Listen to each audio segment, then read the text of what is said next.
लोगों की सांसों पर संकट बरकरार है। आने वाले कई दिनों तक लोगों को प्रदूषण से राहत मिलने की उम्मीद कम है। हवा की रफ्तार लगातार कम होती जा रही है, जो हवा में जहर घोलने का काम कर रही है। दिल्ली एनसीआर के कई इलाकों में AQI 400 के पार जा पहुंचा है। कई हिस्सों में धुंध की मोटी परत छाई रही, तो वहीं अब यमुना नदी में बड़ी मात्रा में रासायनिक झाग नजर आ रहा है। देखिए।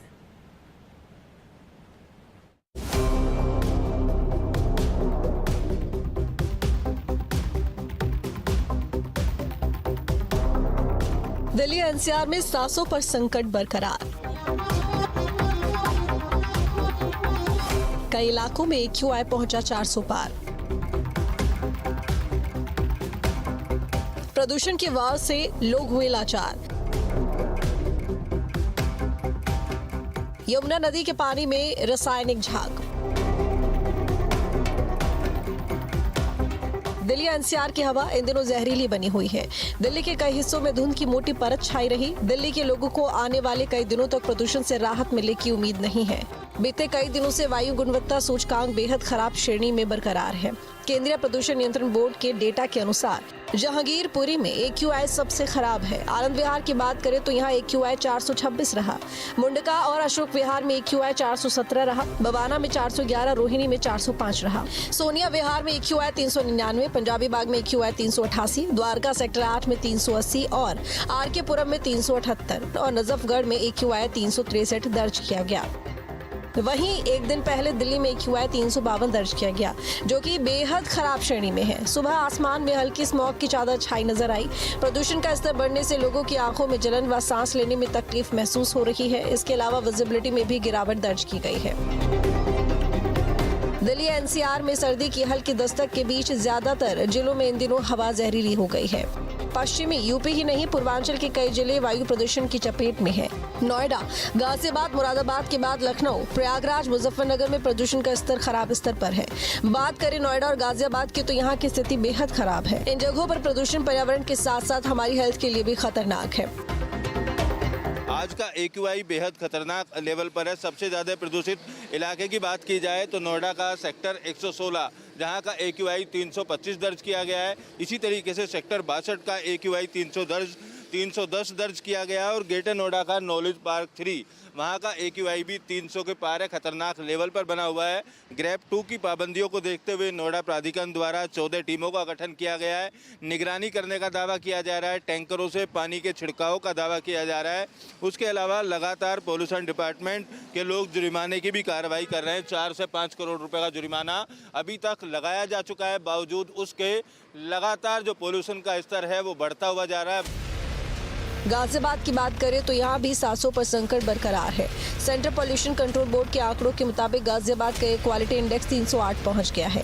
गाजियाबाद की आबो हवा में प्रदूषण का स्तर इतने खतरनाक स्तर पर पहुंच गया कि हालत चिंताजनक हो गई है।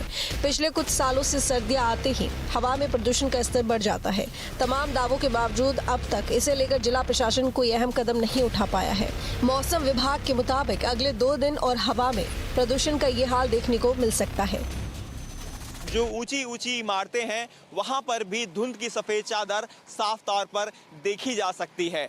यहां तक कि लोगों को सांस लेने में भी अब परेशानी होने लगी है।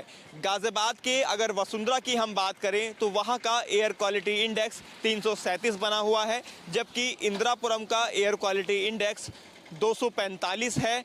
संजय नगर का 258 है, तो वहीं गाजियाबाद के लोनी का सबसे ज़्यादा एयर क्वालिटी इंडेक्स 393 है। यानी लोनी की आबो हवा और भी बद से बदतर है। उसकी वजह भी हम आपको दिखा दें साथ के साथ तस्वीरों में। ग्रेप 2 लागू होने के बावजूद भी जिस तरह से धूल उड़ रही है, डस्ट उड़ रही है, उसकी वजह से पॉल्यूशन बहुत ज़्यादा बढ़ रहा है। आप देखेंगे सामने जो डंपर हैं वो मिट्टी यहाँ पर उड़ेलते हुए आपको दिखाई दे जाएंगे और उससे निकलती हुई डस्ट हवा के चारों तरफ फैल रही है। यानी कि इसकी वजह से और भी ज़्यादा पॉल्यूशन हो रहा है। जबकि साफ तौर पर ग्रेप 2 लागू होने के बाद दिशा निर्देश दे दिए गए थे कि जितने भी कंस्ट्रक्शन साइट्स हैं पर्दा लगाकर वहां पर काम किया जाए या फिर काम को रोक दिया जाए, ताकि पॉल्यूशन लेवल और ज़्यादा बिगड़े ना, कंडीशन और ज़्यादा ख़राब ना हो। लेकिन फ़िलहाल तस्वीरें देखकर आप समझ सकते हैं कि गाजियाबाद की आबो हवा में पॉल्यूशन का जहर लगातार बढ़ता जा रहा है। नगर निगम और प्रशासन लगातार साल दर साल ये दावे जरूर करता है कि पॉल्यूशन लेवल में इस बार कमी आएगी। लगातार जगह जगह पर फॉगिंग कराई जाती है, लेकिन उसका असर कहीं पर भी दिखाई नहीं दे रहा है। CREA ने 263 शहरों के प्रदूषण के आंकड़ों का अध्ययन किया। इस रिपोर्ट में कहा गया है कि 15 अक्टूबर से ग्रेडेड रिस्पांस एक्शन प्लान लागू होने के बाद भी दिल्ली NCR के शहरों में प्रदूषण का स्तर बहुत ज्यादा रहा है। रिपोर्ट में यह भी बताया गया कि इस साल पहली बार उत्तर प्रदेश के 6 शहर टॉप 10 सबसे प्रदूषित शहरों की लिस्ट में शामिल हुए हैं। इसके बाद हरियाणा के 3 शहरों का नंबर आता है। Lucknow 167 AQI, Meerut 184 AQI, Agra 160 AQI, Muzaffarnagar 176 AQI, Saharanpur 124 AQI, Bulandshahr 188 AQI, Hapur 177 AQI, Aligarh 166 AQI। अब बात फिर दिल्ली की करेंगे, जहां लोगों पर प्रदूषण का डबल अटैक देखने को मिल रहा है। एक तरफ जहां वायु गुणवत्ता सूचकांक दिल्ली में बेहद खराब है, तो वहीं यमुना नदी का पानी भी लोगों के लिए मुसीबत का सबब बना हुआ है। इन तस्वीरों को ही देखिए कैसे यमुना नदी के पानी में रासायनिक झाग तैर रहा है। कालिंदी कुंज घाट पर बड़ी मात्रा में रासायनिक झाग नजर आया, जैसे हटाने के लिए दिल्ली जल बोर्ड की टीमें काम कर रही हैं, जिसका जायजा न्यूज स्टेट की टीम ने लिया।